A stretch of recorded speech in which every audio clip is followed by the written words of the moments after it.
గత 2 రోజులుగా తెలంగాణ యావత్తు ఒక మోస్తారుగా స్టార్ట్ అయ్యి భారీ వర్షాల మూలంగా ఈరోజు గ్రామాలలో కానీ చెరువులు కుంటలు నింపడం కానీ పట్టణాలలో ఇళ్లకు నీళ్లు చేరడం కానీ ఇంకా కూడా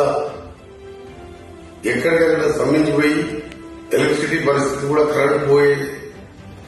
అక్కడక్కడ కరెంటు తీగలు తెగడం కానీ ఇవన్నీ జరుగుతున్నాయి. అందుకనే జిల్లా కలెక్టర్లు ముఖ్యంగా నేను విజ్ఞప్తి చేసేది ఏంటంటే మీరు అప్రమత్తంగా ఉండి టోల్ ఫ్రీ నెంబర్ పెట్టి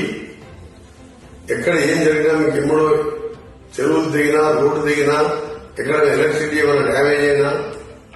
మీరు ఎమ్మడే వాట్సాప్ నెంబర్లో వీడియో తీసి పెట్టమని చెప్పండి. దాంతోపాటు రెవెన్యూ, పోలీస్, ఇరిగేషన్ శాఖని అలాగే నా డిపార్ట్మెంట్ ఆర్ఎంపీ శాఖ అధికారులు కూడా కూర్చున్నా ఎక్కడ రోడ్లు కట్ అయినా మీరు